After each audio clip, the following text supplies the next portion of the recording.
আমরা আজকে দেখব কিভাবে অ্যারে তৈরি করা যায়। আমরা সাপোজ প্রয়োজন হচ্ছে আমার এখানে 12টা ডিবি আছে। আমি প্রত্যেকটা ডিবি আমি একটু মেজারমেন্ট যদি নিয়ে নিই, আমি প্রত্যেকটা ডিবি একটা থেকে আরেকটা দূরত্ব এখানে দেখাচ্ছে 1800। আমি একটা ডিবি থেকে আরেকটা ডিবি 1800 দূরত্বে রাখবো এবং সেটা অ্যারের মাধ্যমে। আমরা অনেক সময় এই ডিবিগুলা কপি করে করে প্রত্যেক জায়গায় দিয়ে থাকি। তো আমরা যদি সেটাকে মাত্র 5 সেকেন্ডের ভিতরে দিতে পারি, সেক্ষেত্রে অবশ্যই আমাদের জন্য খুবই ভালো হয় এবং আমাদের কাজটা দ্রুত করতে পারি। সেক্ষেত্রে আমরা কিভাবে এই ডিবিগুলো একটা নির্দিষ্ট দূরত্বে আমি 10টা 20টা 100টাও যদি চাই আমি কিভাবে দিতে পারবো, সেটা আমরা আজকে দেখাবো। শুধু ডিবি না, আমরা যে কোনো জিনিসই দিতে পারি।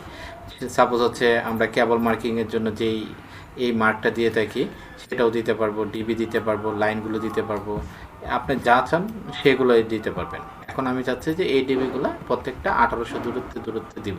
সেক্ষেত্রে আমরা কি করব, এই ডিবিটাকে সিলেক্ট করব, তারপর আমরা যাব কোথায়, রেক্ট্যাঙ্গুলার অ্যারেতে। রেক্ট্যাঙ্গুলার অ্যারেতে ক্লিক করলে দেখেন এখানে চলে আসতেছে এরকম একটা শেপ চলে আসতেছে। কিন্তু আমরা চাচ্ছি যে কলাম, মানে আমরা যদি ভার্টিক্যালি চিন্তা করি সেটা হচ্ছে কলাম, তাহলে আমরা কলাম কয়টা নিব, 4টা। সাপোজ হচ্ছে আমি 4টা আপাতত নিলাম।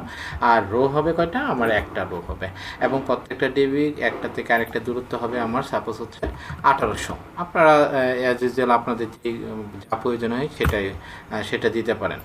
তো যখন আমি 1800 দিলাম, এই প্রত্যেকটা ডিবি একটার থেকে আরেকটা দূরত্ব 1800 হয়ে গেছে।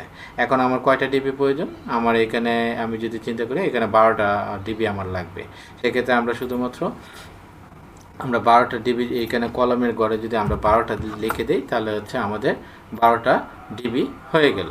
এভাবে আমরা অ্যারের মাধ্যমে আমরা নির্দিষ্ট দূরত্বে যে ব্লক বা যে লাইন বা যাই চাই না কেন সেইগুলোকে আমরা একটা নির্দিষ্ট দূরত্বে আমরা রাখতে পারবো, শুধুমাত্র অ্যারে একটা কমেন্ট দিয়ে ওটু কেটে।